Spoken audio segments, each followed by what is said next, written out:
welcome to another episode of Horror Movie Night. This week, we are talking about one of Kyle's picks, which was 2001 Maniacs, or the Cabin Fever prequel, I guess. That is I don't know. Such a weird... I think it's...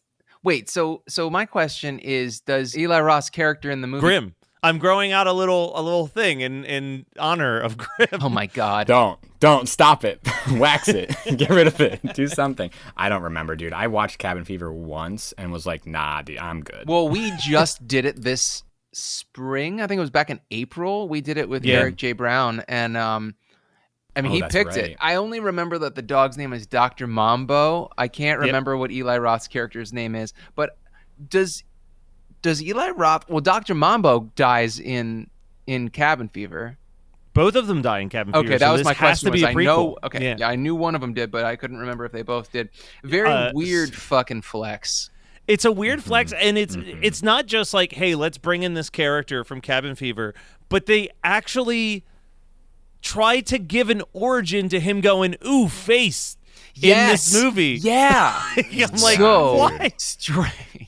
Why is this here? It started out rough for sure. For sure. Oh, yeah. But then like it didn't let up at all. No, this it movie's is like unyieldingly ADHD bad. made a film. Like, dude, it feels college sex comedy up front. Like I'm feeling like not another teen movie, fucking even style like movie.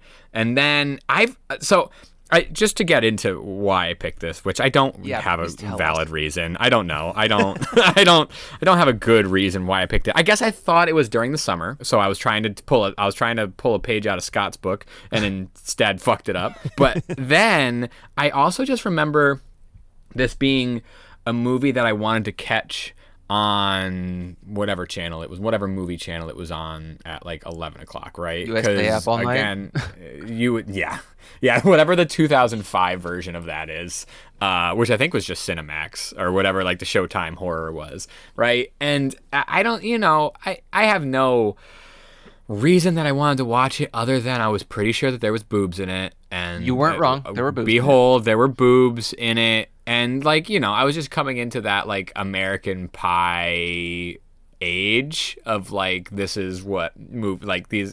That's like 2001 Maniacs is my Porky's, is what I'm trying to say. No, I get. This was also lot. from. There was like a wild time when this came out, and I don't know why this was happening, but there was like, for some reason, we were doing remakes or like 40-year later sequels to Herschel Gordon Lewis movies, like because it was like I think we did this, we did The Wizard of Gore. I think that there was a Blood Feast 2 that came out around this time as well. Like it was this weird decision that everyone decided, hey, let's just do sequels to films from the 60s, like it, and none of them like. First of all, I definitely prefer the original 2000 Maniacs to this, but neither one is an enjoyable watch either way. Like, they're not great, but Herschel Gordon's just leans into it more. You know what I mean? Like, it's cheesier. It's not like I said, this thing fucking has so much... It's OCD and ADHD all like smashed into a script. Like rude. And rude. Yeah. It's fucking rude bones. It has gotten worse since it came out. Also, I want to point out the fact that it came out in 2005, but it's called 2001 Maniacs. My assumption is because it was written in 2001, right? I think it was just that it was the sequel to 2000 Maniacs. But then why wouldn't it be 2005 Maniacs? This is going to piss me off for the rest of my life. Well, yeah, there wasn't even like there's room for one more like scenario in which this might have worked. You know what I mean? There's no haunted mansion if they just done that joke, that would have been so good. Yeah, I mean they referenced a bunch of other useless bullshit that they easily could have thrown a Disney reference. Well, I forgot that this filmmaker hasn't done a lot, and what he has done doesn't do much for me, this movie included. Tim Sullivan, he ended up doing this, and obviously its sequel, but he also did a segment of Chillerama, which was the Werewolf Beach musical, right? Oh, I think that's what it was. Sounds right. That actually tracks quite well. And that might be my favorite of all of it. Oh, more than like Killer Jizz? Not. No, I mean, wait, okay. You weren't a fan of his writing about Wadzilla. Well, hold on a second. Wadzilla's great. So he also wrote Snoop Dogg's Hood of Horror, but more importantly, he got his start writing additional dialogue, which seems like a real shitty way to not give someone a co-writing credit, for Deadly Spawn. Wait. Is that shit? Deadly Spawn. Like our Deadly Spawn? Yeah, like 1983. Wow. And he dude, went he all wrote that the time tales of that. and then did Chillerama in 2001 Maniacs, 2001 Maniacs Field of Screams, which I also watched. So we will discuss that before we do the What Did We Watch, okay? Oh, okay. Amazing. I thought you were just fucking with, I knew it existed, but I didn't realize that you were actually watching it. Oh, man. There are more boobies and better boobies in it, but it's also even more tasteless than 2001 Maniacs. And this was fucking, dude, this was tasteless. This was just tasteless. So inappropriate. But you know what? 2005, Matt, put this down on the list of, I had a document of movies that I wanted to buy for the collection. And promptly after watching this, I went back to that list and slowly deleted it off of the list of things I wanted to own because I was like, all right, 2005, Matt, didn't know what he actually was ever going to rewatch because this is real bad. It's real bad, guys. It's a bad movie. So you know that you're in trouble even just from the opening credits scene. Like that opening credits scene is so chaotic and Holy shit. And I was just like, they are throwing fucking everything on the screen right now. And little did I know that would be the mood of the entire movie. The whole movie. Whole movie. We're just going to toss everything. No. Not when they talk about 80s movies being coked out, like this is coked out in a whole different way, in my opinion. Like this is a different version of just like throwing everything at the movie and do it. Like a character after character keeps showing up, and with no, I don't know. It's crazy. So here's the thing. I think that in 2000, let's say 2002 to 2010 was like a prime point for like splatterpunk, right? Like that was like, we're doing these like grimy, kind of almost trauma inspired, like lots of nudity, lots of gore. And because Dimension Extreme, shit like that. But because we had so Scream did this weird thing where Scream was like the catalyst and the kickoff point for a lot of really great things, right?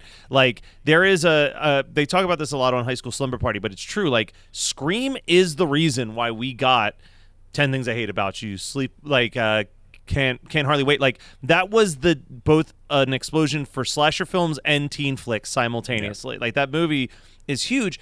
But what it also did was like Dimension Films, when you look at it in the grand scheme of horror, is some of the most tame, safe horror films that you could possibly release. So it was like there were these soft R movies, and then they slowly morphed into like the PG-13 horror movies of like the late 90s, early 2000s.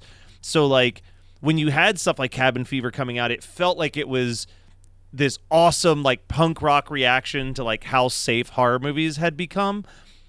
But the flip side is like those PG-13 horror movies from 1999 aged a fuck ton better than any of these splatterpunk movies that felt cool and edgy at the time. Like they're hard to watch. Even ones that I really, really liked in college are like unwatchable, but the movies that I talk shit on in high school, I'm like, actually that movie, like talked so much shit on something like Disturbing Behavior at the time that was released, and now I'm like, that movie fucking rules. Like, that's really a great wild. example because I definitely like that movie way more now than when I first saw it in high school.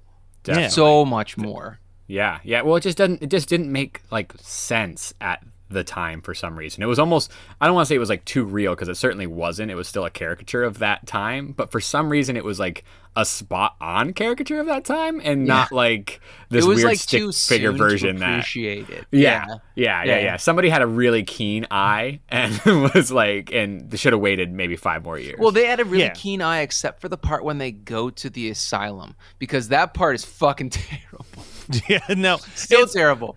But this is like, because this is also around that same time that I remember like So 2005, I would have been a sophomore in college. So it was about a year and a half later when I'm working at the video store, and like horror had essentially died again in the theaters for the most part. But at least in that second wave, like in that 2007 and beyond wave, that's when you start getting like Behind the Mask comes out, and it's like you're getting like kind of these soft release, very low budget indie horrors that kind of are walking away from the like, let's just shock people, and are actually putting focus in like character and script again. And like, love it or hate it, you know what I mean? Like, I know that all three of us probably have dramatically different opinions on a movie like The Innkeepers, but there's still a lot more that's going into making The Innkeepers than something like 2001 Maniacs. It's just like, let's just throw a shit ton of gore and boobs on the screen and people will love it. Like, I'd rather take a director doing something that he knows not everyone is going to like than like, this just feels like pandering, right? Like, it's just pandering to gorehounds. Yeah. Like, it does. It does. That was the 2005, man. Like, think about this. And because I want to gently disagree with your theory that 2002 to 2005, let's say, was kind of a dead zone for horror, because it wasn't. There was a lot of horror coming out, but it was pretty fucking bad from a theatrical perspective. I think that was kind of like when the zombie craze was really ramping up because of the remake of Dawn of the Dead, and I mean, that's Zack Snyder, so right? So I mean, that was huge. I mean, I have the 2005 list pulled up right now. I'm not going to read every single one of these, but I'm going to read the ones that I've heard of from this list of horror films released in 2005. So this is in alphabetical order, so it kicks off with 2001 Maniacs, An American Haunting, the Amityville Horror remake, Blood Rain, Boogeyman, Constantine, Cry Wolf, Cursed, The Descent, Devil's Rejects, Scroll, Doom, Exorcism of Emily Rose, The Fog remake, The Ginger Dead Man, Hellraiser, Hellworld, Hostel. That disputes the whole thing. Fuck all y'all. This is a moot point. The House of Wax remake, also good. Land of the Dead, The Mangler Reborn. Is that the sequel to the remake of The Mangler? I think so. This is when Sci-Fi did those two straight-to-television Return of the Living Dead movies. Saw Rave to the Grave. God, yes. Rave to the Grave, yeah. And then, we're Urban Legends, Bloody Mary, which I'm told is not nearly Rave to the Grave so bad, dude. And then Wolf Creek. Like that, Wolf Creek isn't good. Wolf Creek 2 is fun, though. And we've just, I mean, we will eventually, I think we really should discuss that on the show. But I think most of those prove my point. It's a lot of torture porn. It's a lot of over-the-top gore character and plot. But I was disagreeing with what you were saying about it being a dead zone in the theaters, because I do think that 2003 to 2005 still had some big movies in theaters. I mean, and stuff that I saw. I know I saw Emily Rose in theaters. Yeah, and I loved it. But that also is not in even close to the realm of what we're discussing with 2001 Maniacs. But I think we're looking at, even now in 2022, I guess what I mean by that is 2004, 2005, 2006 still feels like that era where the horror movies came out in the fall, maybe late summer. Oh yeah, for sure. Where late summer. Where right now I'm looking at even 2022, it's there's a new horror movie every month getting a giant theatric release, it feels like, this year. And I think it's because horror is, once again, partially, I guess, because of television, a mainstream genre that is mildly respectable again. Yeah. In a way that it never was before. Can I make a sub theory to your theory here? Sure. I think A24 is the one that's done that. Probably, but I think that it sucks because sometimes the things that we love have to come from things that we can't stand.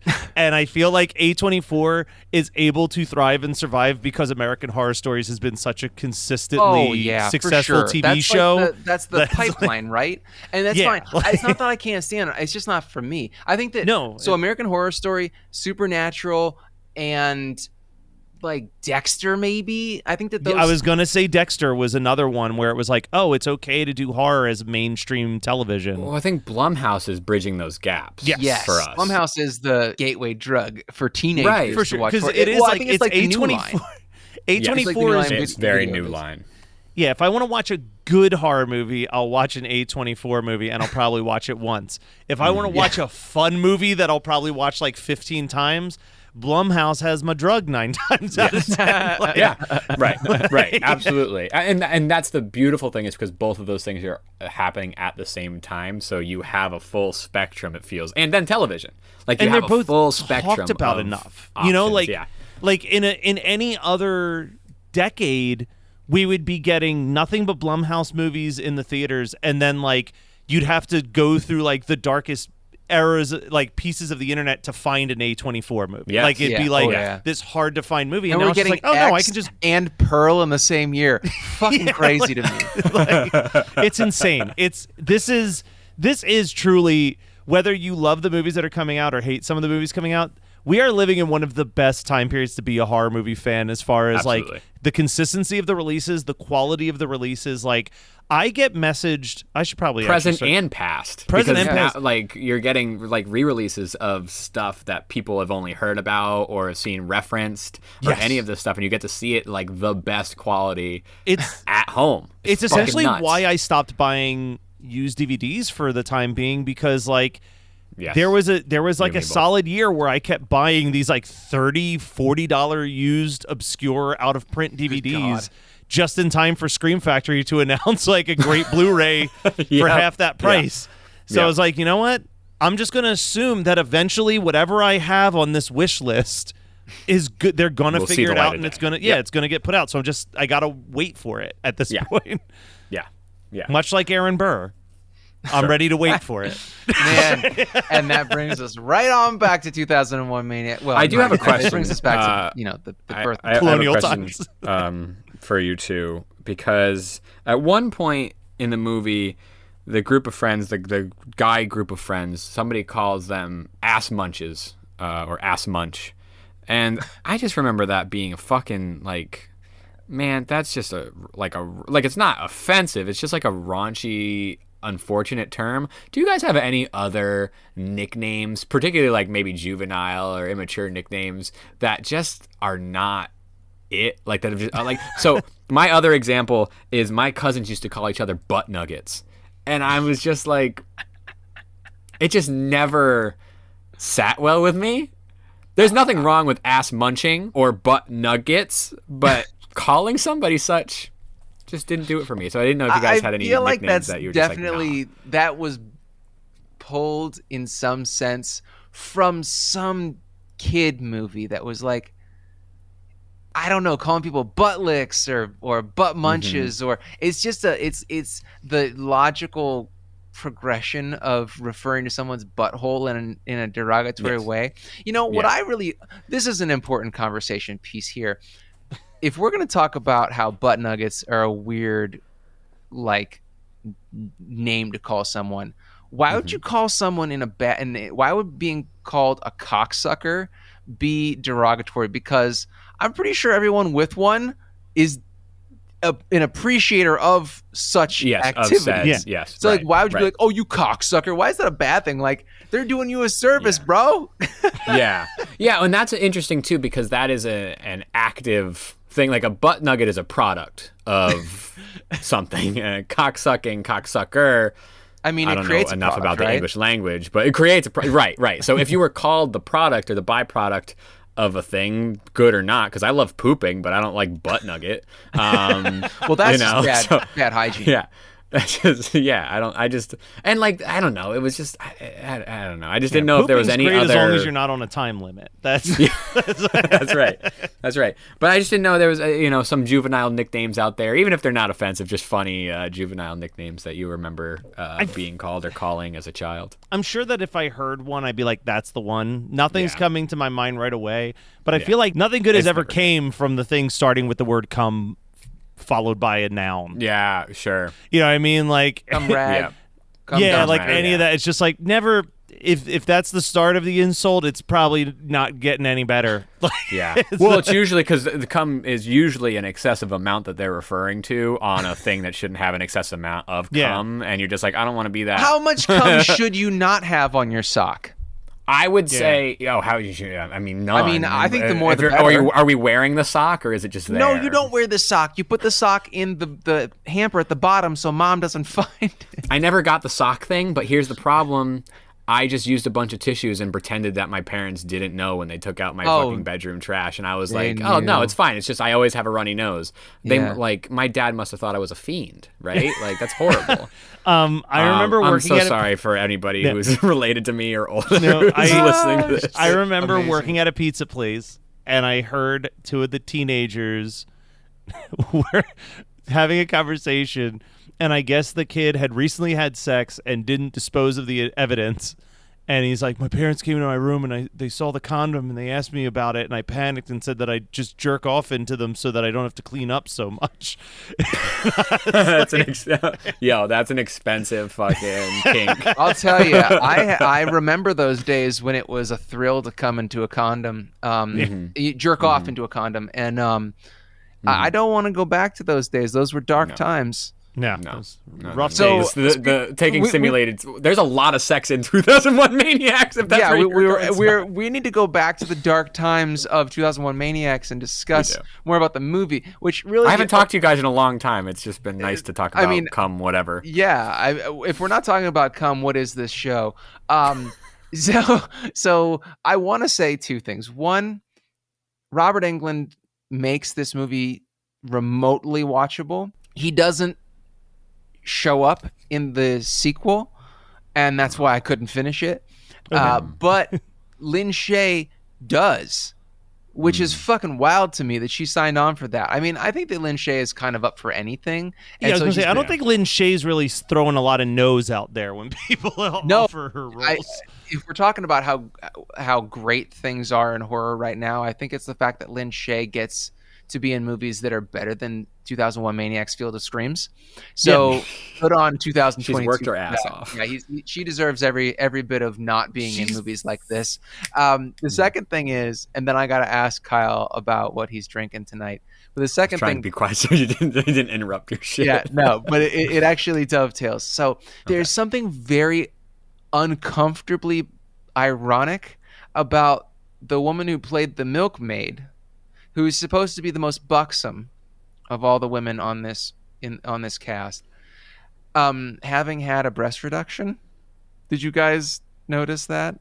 I didn't. I just thought it was tan. I just noticed it. I thought it was a tan line. I was seeing. She had a breast reduction, and I just found that so uncomfortably charming. Is that the term that I want to use? Like, I know that it's just a fucking coincidence, right? They just found some woman who I could have swore to fuck was Tiffany Shepis, but it wasn't. But she is the milkmaid, and she comes up to have sex with the one dude, and then she pours acid down his chest, which is actually quite a good kill. There are very strangely artistic shots in that kill. There's some good kills throughout the movie. It's just a bad movie. And it's a very uncomfortable film. It just does not sit well. I want to go back to, first of all, Kyle, what are you drinking? Oh, I wanted to go and just get a nip of Southern Comfort because it just seemed right, but I didn't have time. So in my fridge I had a sour called The Harvested. It seemed like a Harvest Festival situation. It's a sour ale with gooseberry, mango, and red raspberry. Love it. So it's got the color of blood, and it gives you that sour taste in your mouth, just like watching this film. All right, so I want to throw back to something Kyle said in the very beginning, which is like the movie starts off as just a straight up, like basically an 80s sex comedy. I would go one further and say that it feels like a parody of a sex comedy. Because we have this scene where they're in class and they just keep showing the same 4 or 5 pictures of them partying. And it's like a state sketch, the way that this audience is just dying over the hilarity of something that's really not that funny. Yes. He's a hacker, dude. After the second or the third same picture, like round of pictures, you just got to be like, well, this is uncomfortable. It's no longer funny. I hate that I'm here. And none of it mattered. You're like, oh, is this going to come back? Is the teacher going to be like an element of this? Is there going to be any like there's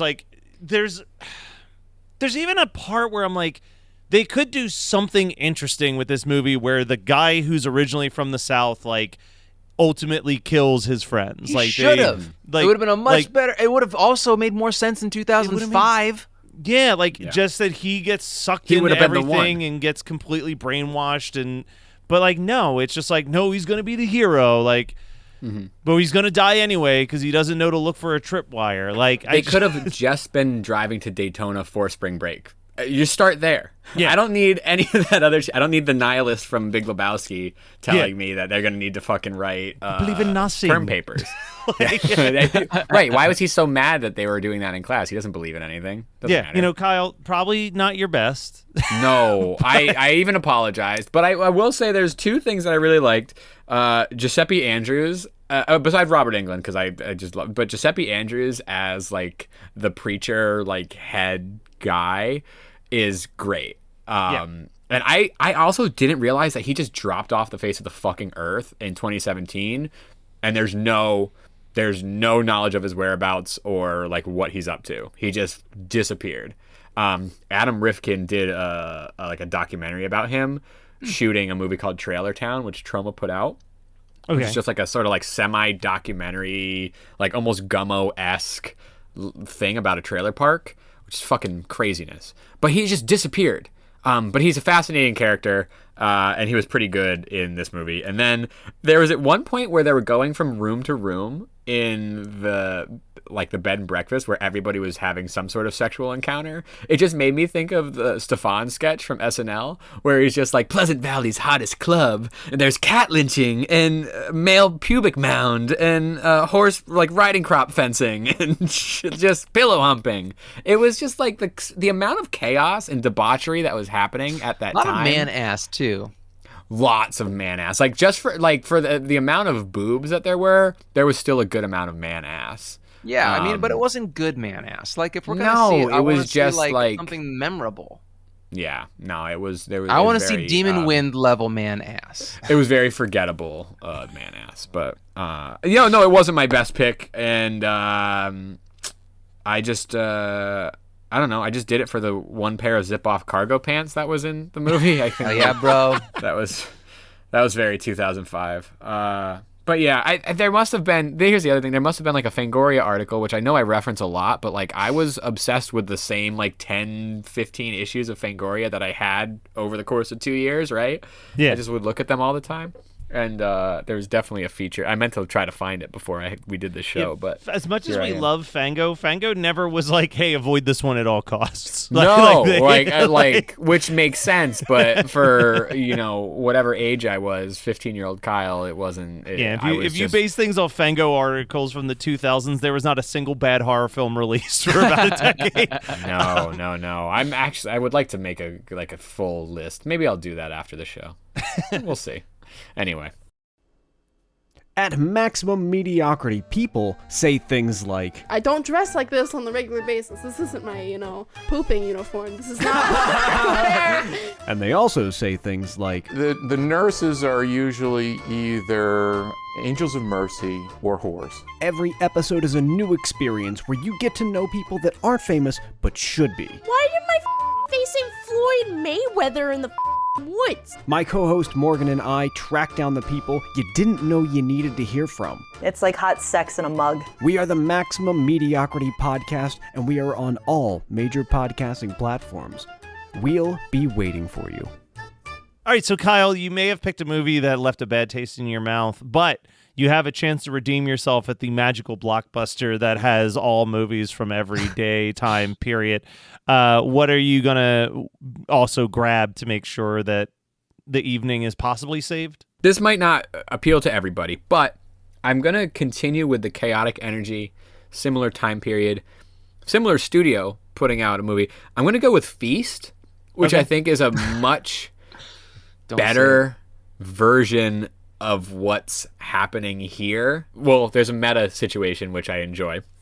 But then, like, just the characters and the debauchery and the gore that happens in Feast and the just, like, franticness of it, which has a purpose. I was going to pair I'm going to pair it with Feast. All right, so Scott will be miserable that evening. But Scott, what would you watch instead of Feast? You'll say, I'm going to go upstairs Feast and 2, watch sloppy seconds. Yeah, you just storm. Oh man, Tim Grooves just came when he heard you say that. That dude has requested that movie for 6 years. I'm not even voting for that. That's probably the most we're gonna get on this show is a reference from me. Sorry. All right, so Scott, Kyle came up with Feast, and you said, all right, you can watch that by yourself at the basement. I'm gonna go upstairs and watch blank instead. What is the double feature you're gonna watch? I don't feel like I'm going to be redeeming the night because I don't know if I can really redeem the night, but I felt a very deep thread, a ligament perhaps, between this film and the absolutely terrible and terrifying box art of Luther the Geek, strictly due to Lester's death by Peach's retainer. Yes. Yeah. So Luther the Geek is not a good movie. I have thought about picking it for the show for 8+ years now. Actually, I thought about picking it for Reddit Horror Club, so it's probably been about a decade that I've been thinking about it at this point. Never going to happen. We will discuss Humanoids from the Deep before we discuss Luther the Geek. That would be a rough night. Just like probably the most punishing double feature I've done to myself in a long time. So, I mean, I thought for sure you were going to pick this one, Scott. So I'll say what the obvious one was that I was originally going to go with, which was just, I don't know, fucking let's just ride the bad feelings and just watch Cabin Fever since there was already a hint of it. But let's watch a much better, more artistic version of this concept, Midsommar. Oh my God. That's not a horror movie though. That's a rom-com, buddy. You know, just a bunch of college students getting involved in a harvest fest and the ending that we actually wanted, like one of them being corrupted by the cults. But yeah. I don't think she was corrupted, man. I think she was freed. She was freed. That works too. All right, you know, Kyle. I would also throw out Wrong Turn because of the Kmart Elijah Dushku that is in this movie too. I would like to watch the appropriate. I would watch Wrong Turn again. Because real Eliza Dushku, yes, just not Wrong Turn. And my favorite Lindy Booth. Just never forget her first death. We should discuss Wrong Turn on this podcast. Oh, have we not? No, we've only done part 6, which is unwatchable. Oh my God. 1 and 2 should for sure. All right, Kyle. You know 2 is Joe Lynch, right? 2's Joe Lynch, and 2's very fun. It falls right in line with this movie. And then Wrong Turn. The first Wrong Turn is decent. Like for the time period that it came out with, it's decent.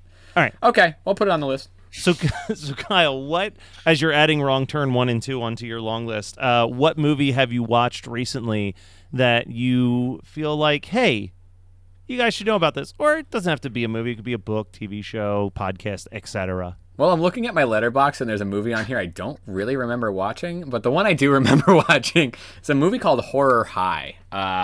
Vinegar Syndrome has put it out in a double feature with a movie called Stanley, which both of these movies refer to some sort of animal creature, and Horror High is basically a retelling of Dr. Jekyll and Mr. Hyde through a 16mm high school lens where a geeky 16-year-old just can't do anything right. Teachers and students alike hate him, and he ends up doing this experiment on his gerbil guinea pig that he then gets.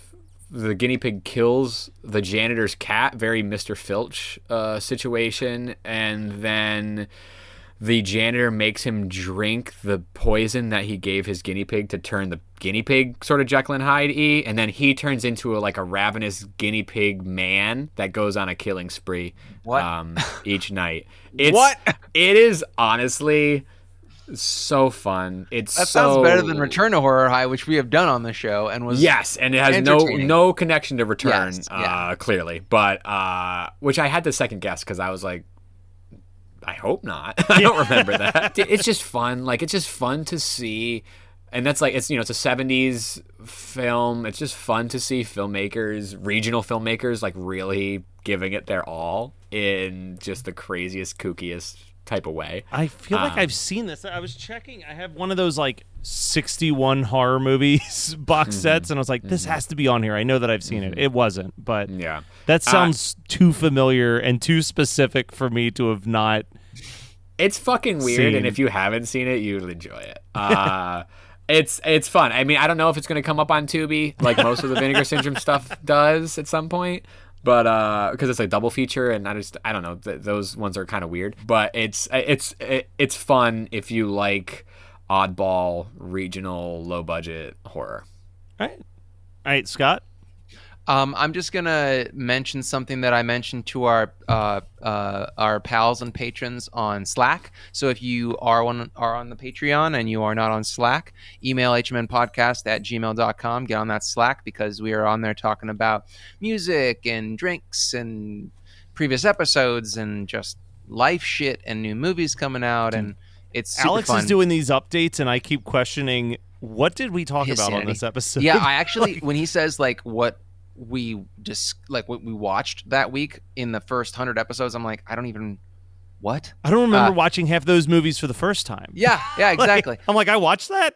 Yeah. But anyway, so I did mention this on the Slack, the Patreon Slack, and I want to mention it here because it is so damn good. The new full-length album from the band No Pressure is so good. It is the jam of the summer. It's pop punk, but I was listening to it today, and I was trying to find, because I knew I was going to mention it tonight, and I wanted to figure out a great analogy, and I don't have a great analogy, like bands that you might know or have heard of that it would remind you of. But the closest I can come to is it's got hooks and sensibility from both the height of Blink-182's power. So that would have been, like Enema of the State, Take Off Your Pants and Jacket. But then it also marries it with more modern sensibilities of like back before Neck Deep became a like kind of power pop band, their first two records, and maybe a little Wonder Years even. But it's super great. Highly recommend it to anybody. And if you are too cheap to buy it, message me and I might give you the digital copy of it. We'll see. But anyway, great record. It is really good. After you told me about it, I threw it on Spotify while I was editing. It's a blast. Yeah. Oh, if really, you have really streaming, just give them the 0.001 cent every time you listen to a song. Yes. Yeah. I mean, it's not the best way to do it, but Scott and I don't see eye to eye on a lot of. No, I'm just kidding. No, it was a great album. Really, really cool. So I was in LA for a couple days, and then I went to San Diego Comic-Con. And the first night that I was in LA, Jonathan had received a screener copy of a movie that should be out by the time this episode drops, which was I Love My Dad, starring Patton Oswalt. Not a movie that Scott will enjoy. Nope. I can actively tell you. Kyle, maybe. I still don't know how I feel about this movie. It is for sure one of the most uncomfortable films I've ever watched in my entire life. But a short, brief breakdown of the premise is that it's based on a true story of the writer, director, and star of the movie.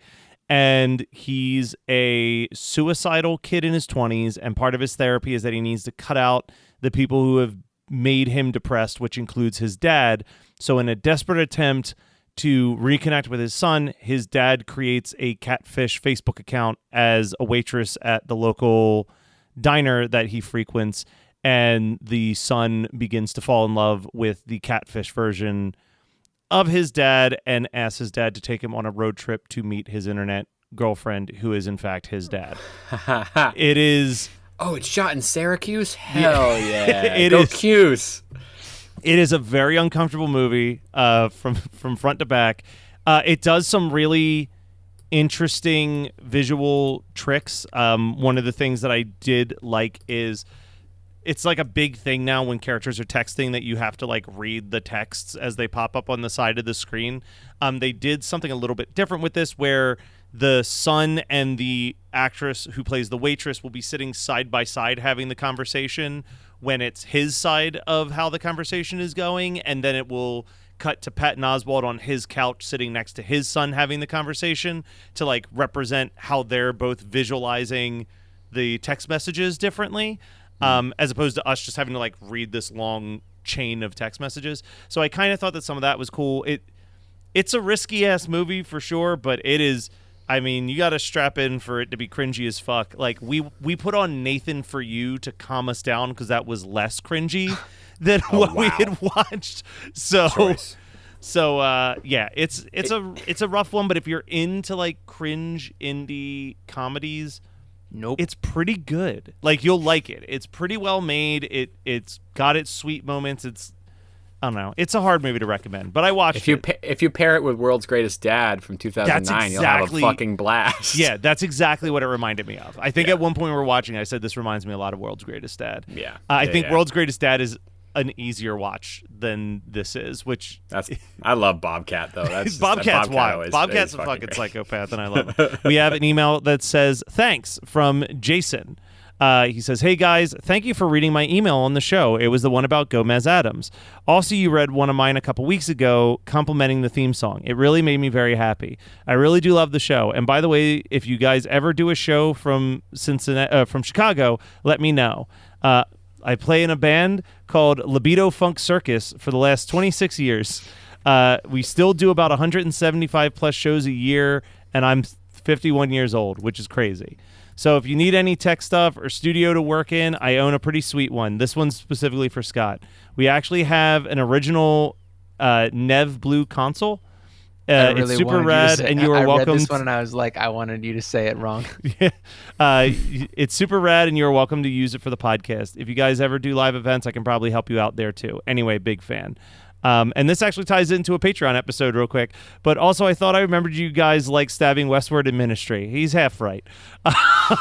I'm in a project with Chris from Ministry and Dave, the drummer of Stabbing Westward, called Joy Thieves. You might dig it. I'll post a link.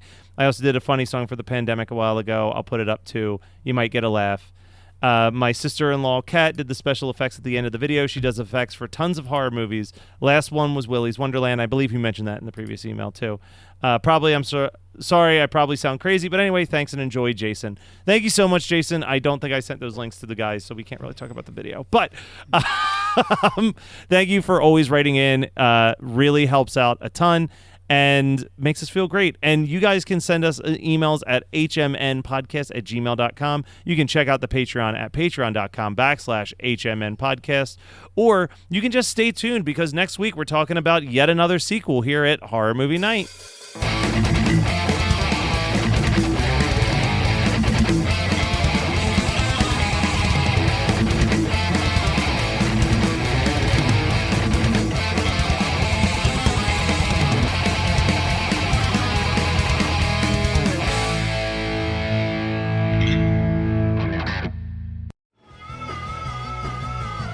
You're listening to the Geekscape Network.